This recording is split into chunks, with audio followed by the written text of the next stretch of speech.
Hey folks, welcome back to the Motorcycle Garage. It's been a long ass time since I've actually created some content for YouTube, but I thought with scrambles now complete and sat waiting for an MOT and this coronavirus based apocalypse to suddenly pass and allow us all to get our freedom again, now's a better time than any to introduce you to my next build and start a vlog that will follow the progress, the highs and lows, the heartaches, the me flipping my lid every now and again because I can't get things right. So plan is to build a new bike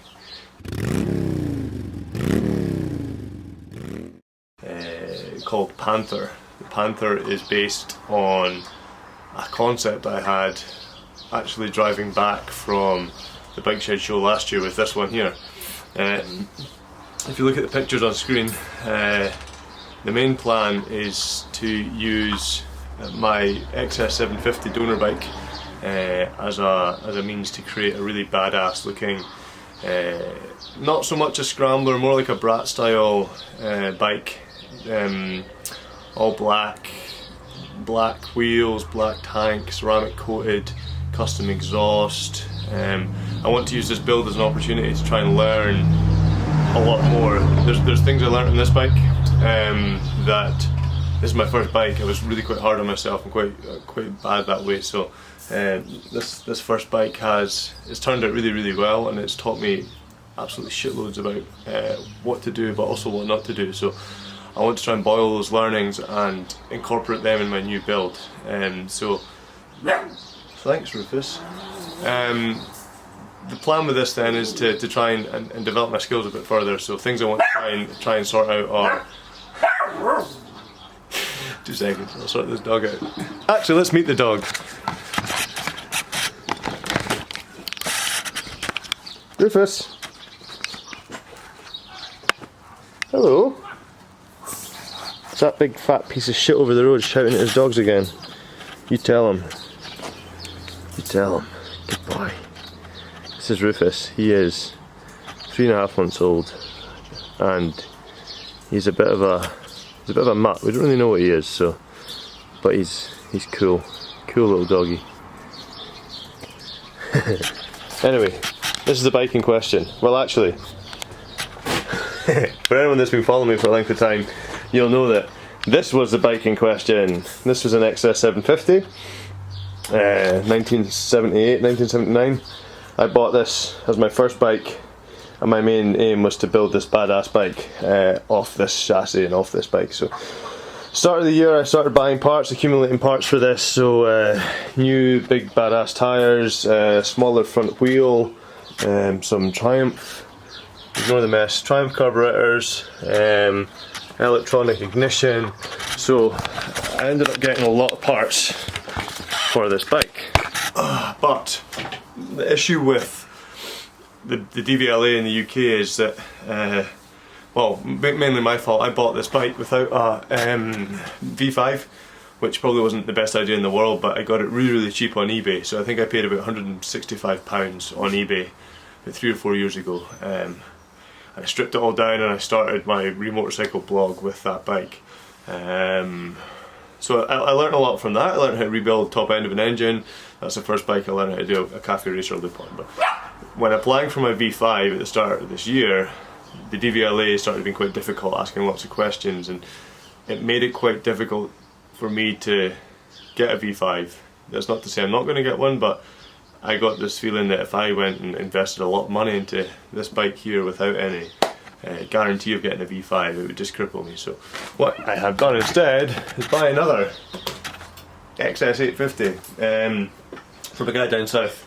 Now this bike is in really good nick. It's got an XS750 engine in it. It's a 1982 XS850. So the plan, so it's in good condition. It's got a lot of good bits on it. It's got some tidy vapor blasted carbs. It's got an XS750 engine that only has 16,000 miles on it.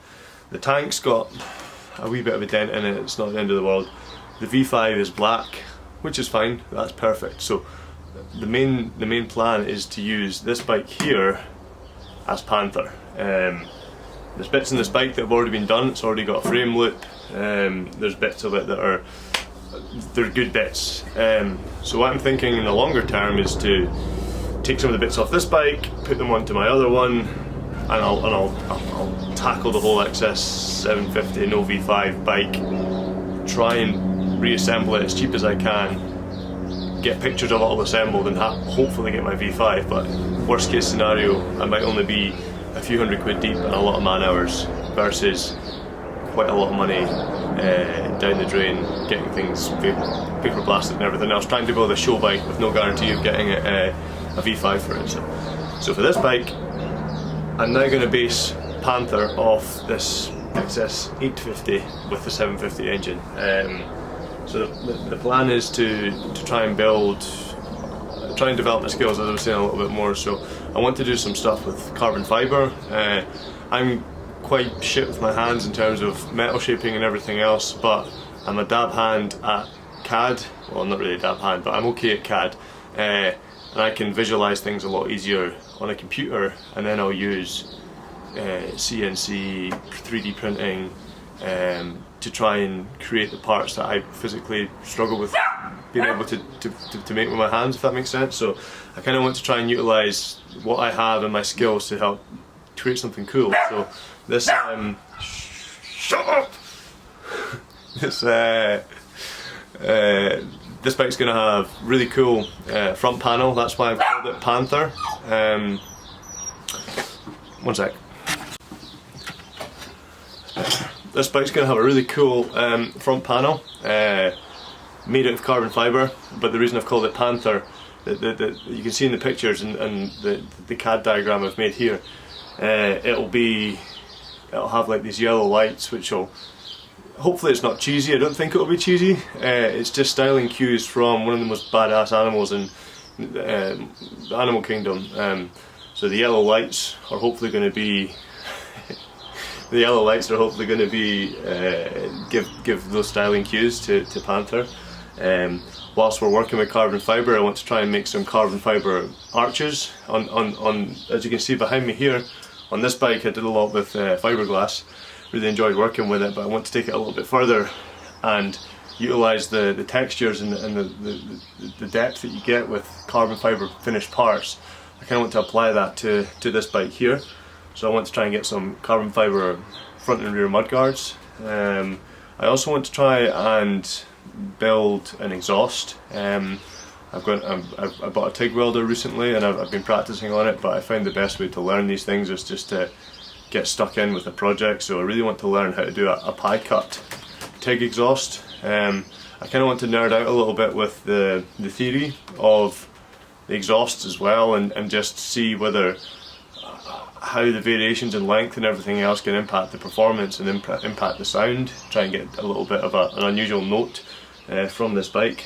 Being a 3-cylinder anyway, it'll be quite unique sounding. One of the first mass-produced 3-cylinders, I believe. So it'll be a good challenge to sit and learn how to do an exhaust. That's skills that won't go to waste. Like I said, I've got some fancy parts to go on it with the Triumph carburetors. And then I really want to try and hammer the black, so black everything, and use different themes and colours of black with maybe some really subtle highlights as to try and build quite an unusual looking, mean looking bike. So yeah, one of the other things I did in this bike initially, and it didn't work, but I think I know why it didn't work, but I had some velocity stacks that were 3D printed.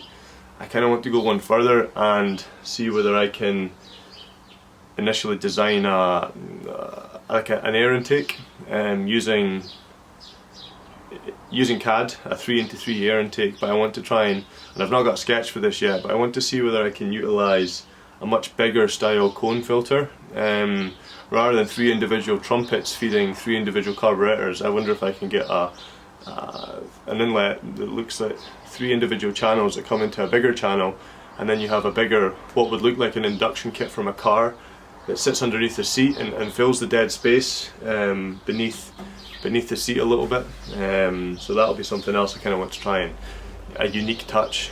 I've also designed some front yokes for the bike. Not because I was going to change and uprate the forks, but more because I really just want to see if I can get a set of yokes custom made and see what they look like. If they turn out to be a success, then it may be something, a revenue maker that I can start to look at, especially if I get a relationship going with a good engineering house with say 5-axis CNC milling machines.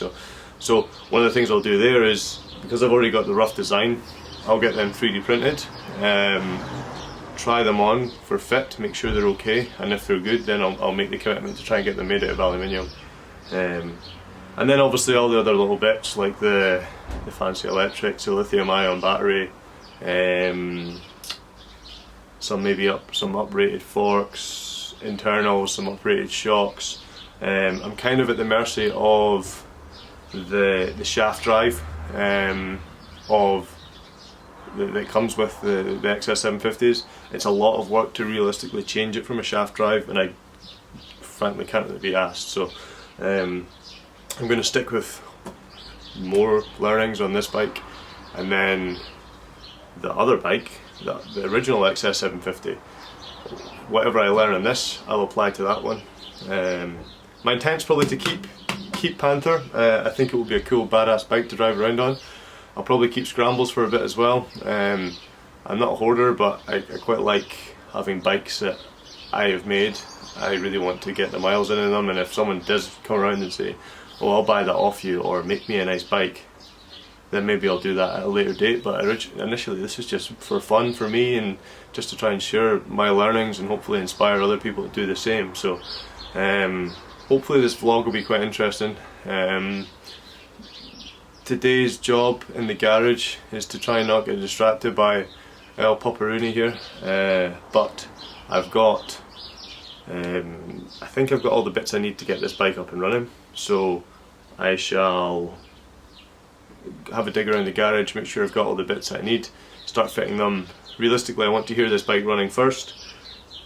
It does run, it's a running engine, but it doesn't run in my possession. It ran before I got it, so I want to get it all back together and get into a place where the bike is running. I've made all my mock-ups, I've got my front shocks, I've got all my carbon fibre bits and everything else on the bike before I strip it all down and then do the final powder coating, frame, clean up, whatever the hell else you want to do on the bike. So timescale for this one, with us being in quarantine, it might take a while to get bits. I actually spent more of my budget than I would have liked buying another bike, so I may have to take a little bit of a longer approach. Initially I was buying as much as I could just so I could get the bike done, but we'll have to see. It might be slowed down a little bit just because of that, but there's still a lot of things I can do in the meantime to try and get it running and design wise. So yeah, hopefully you enjoy this series.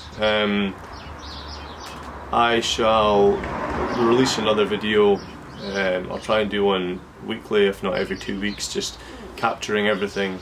If it ends up being slightly longer episodes, then so be it, but less frequent. But it's more of it's a means to help me keep focus on building this bike. Last year I built this bike at quite an accelerated rate with having the bike shed show.